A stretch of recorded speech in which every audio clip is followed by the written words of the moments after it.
Как быть уволенным из своей же компании, вернуться через 10 лет и создать бренд номер 1 в мире, исправив ошибки. Возьмем пример Стива Джобса. Он несет стопроцентную ответственность за собственное увольнение из Apple. Как, ребята, вы не знали? Одного из самых известных предпринимателей мира уволили из собственной же компании.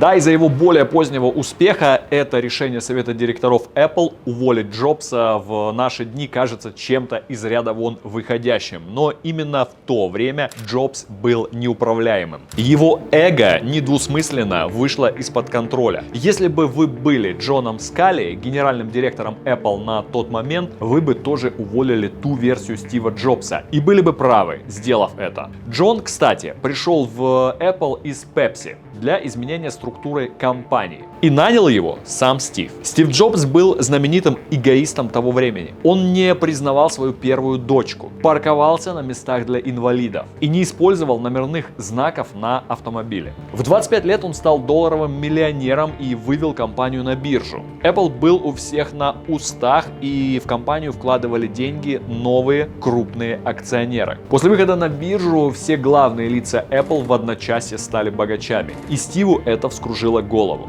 Да, он был гениальным человеком, но он считал свою гениальность исключительной. Он не понимал, что в компанию пришли большие деньги и вместе с ними большая власть. Только вот власть это была не его, не Стива Джобса, а совета директоров. Сам же Скалли только лишь около 10 лет назад решил поведать миру историю о том, как это все было. Он винит в этом во всем расколе совет директоров компании. Причем, когда только пришел в Apple, он был уверен в том, что совет понимает как Стива, так и весь Apple в целом. В 1985 году Джобс встретил Пола Берга, биохимика и лауреата Нобелевской премии, который поделился со Стивом идеей своего видения компьютера для исследований в мире науки. По его мнению, это должен был быть персональный компьютер, мощный, но недорогой. Тогда Джобс являлся главой подразделения, ответственного за разработку персональных компьютеров, Macintosh и Lisa. Lisa, кстати, в честь его дочки.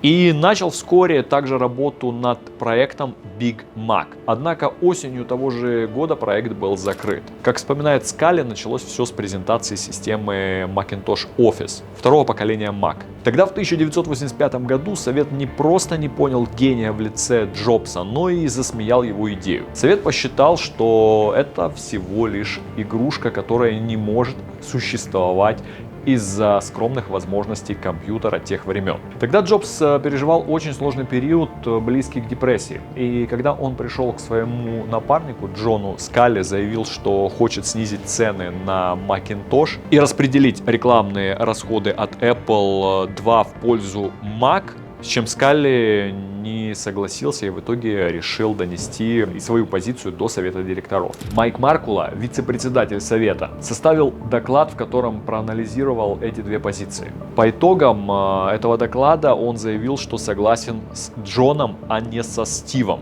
По мнению Маркула, Джобс в то время совсем ничего не знал об управлении компаниями, и что у Apple был провальный опыт с проектами Lisa и Apple III, а Apple II также был близок к провалу, из-за чего была необходимость в создании денежного потока для финансирования развития Macintosh. Тогда от совета было получено полномочие отстранить Стива Джобса от работы в компании. Таким образом, Скалли поспособствовал тому, чтобы Джобс был уволен. Хотя в свое время на работу его взял именно Джобс лично, задав ему вопрос: вы хотите в свою оставшуюся жизнь продавать сладкую водичку или хотите пойти со мной и изменить мир? Сладкая водичка — это, ребята, была Pepsi-Cola. Какова же была реакция Стива Джобса на собственное увольнение? Ну, а какая была бы у вас эта реакция, если бы вас уволили из вашей же компании? Он плакал, он дрался. Когда он проиграл, он продал все свои акции в Apple, кроме одной. И поклялся никогда больше не думать об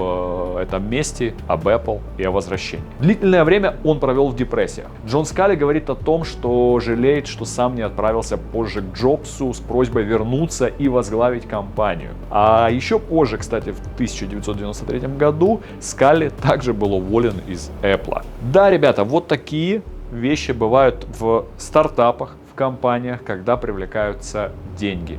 Многое может выглядеть красиво на картинках. Сделали вы компанию, хотите, чтобы в вас вложили в вас, вы нашли инвесторов, в вас вложили 5 миллионов долларов, 10, 100 миллионов долларов. Вы в моменте стали богаты. Но приходит момент другой, когда надо отчитываться перед советом директоров, перед теми, кто вложил в вас деньги. И если вы не делаете того, что они хотят, не удовлетворяете их потребности, не даете им дивиденды, не увеличиваете стоимость акций компании, то, ребята, рано или поздно, но могут случаться вот такие вещи, как случились со Стивом Джобсом на первом этапе становления компании Apple. Да, он был гениальным человеком, но вернулся в Apple он только через 10 лет. И тот Apple, который мы потом с вами знаем, это был Apple уже конца 90-х, начала 2000-х. Стив основывает новую компанию в тот же год, когда его уволили, в 1985, и посвящает ей всю свою жизнь, пытаясь управлять ей как можно лучше и не допускать управленческих ошибок, лежащих в основе своего первого провала. Компания называлась тогда Next, занимающаяся разработкой программного обеспечения. Позже Apple купит Next за, внимание, 429 миллионов долларов. Нынешняя операционная система macOS, которую мы с вами знаем, образована на разработках компании Next еще в то время. Изначально это была компьютерная компания, разрабатывающая и производившая графические комплексы аппаратных и программных средств для высших учебных заведений и бизнеса. Создал Джобс эту компанию с единомышленниками, среди которых были Бад Трибл, один из так называемых царей политики компании Apple, Сьюзен Керр, графический дизайнер, которой были созданы многие элементы интерфейса Apple, Windows, IBM, OS в 80-е и другие. Кстати, логотип для компании Next был разработан дизайнером Полом Рэндом, который также занимался разработкой логотипов для таких компаний, как IBM, Westinghouse, UPS. Обошелся компании логотип тогда от именитого дизайнера в 100 тысяч долларов. Это тогдашняя цена. Первые компьютеры выпустили в продажу в 1989 году, и стоили они 6500 долларов. Первое время их продавали вузам. Компьютеры компании Next обладали следующими характеристиками. Кто разбирается в компьютерах, да, можете сравнить с нынешними. 32-битный микропроцессор с частотой 25 МГц, до 64 МБ оперативной памяти. Жесткий диск объемом в 330 МБ. Я вам сейчас как будто бы продаю этот компьютер. 17-дюймовый черно-белый экран с разрешением 1120 на 832 пикселя. Для сравнения, компьютеры Macintosh тогда обладали 1 мегабайтом оперативки, 16-цветным монитором с разрешением 640 на 480 и жестким диском от 10 до 20 мегабайт. Next также стал первым компьютером, где был установлен чип, с помощью которого можно было воспроизводить и обрабатывать звуки с помощью приложения Music Kit. Возможно, продажи данных компьютеров и не имели такого успеха, которого ожидал Стив. Но отрицать, что компания оказала огромное влияние на компьютерную индустрию, в целом нельзя. После этого Джобс занялся и другой компанией. Да, Next была не одна, которую вы прекрасно знаете, под названием Pixar. Но история Pixar заслуживает отдельного выпуска, который мы уже для вас готовим, поэтому не забудьте подписаться. Как же Стив Джобс попал в Apple снова? Еще в 1994 году Джобс предлагал своей бывшей компании приобрести Next, но получил отказ, так как у компании на тот момент и так был сильный упадок. При этом руководство так и не желало признавать поражение.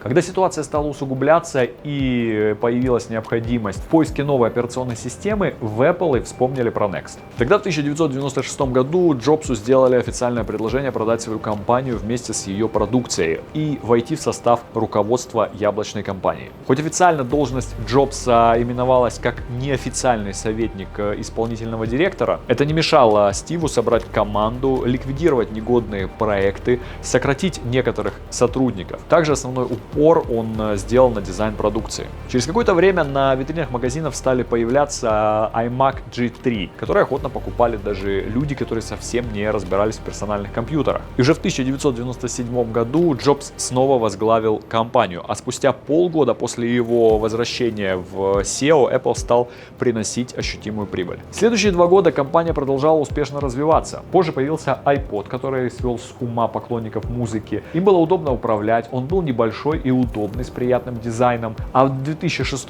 году iPod занимали уже 75% рынка MP3-плееров, а объемы их продаж сравнялись с объемами продаж ПК. А еще спустя год появился легендарный iPhone, первый в мире мобильный гаджет, сочетающий в себе не только функции телефона и плеера, но и компьютера. Я очень хорошо помню тот момент, я как раз тогда учился в университете, и iPhone реально произвел революцию, когда все ходили с кнопочными телефонами, а тут появился этот квадрат с большим экраном, который делал абсолютно все. Еще позже свет увидел и iPad, благодаря которому Джобс доказал миру, что персональный компьютер может и должен быть удобным, многофункциональным и, самое главное, небольшим, чтобы его можно было брать с собой куда угодно. Вернемся к эгоизму Стива Джобса в момент его увольнения. Да, ребята, он был разбит на мелкие осколки, но Стив Джобс продолжал работать, пока не только не доказал вновь и вновь свою гениальность, но и пока значительно не устранил свои недостатки, которые привели к его падению. Не часто такие успешные и могущественные люди, как Стив Джобс, способны сделать это. И, кстати, позже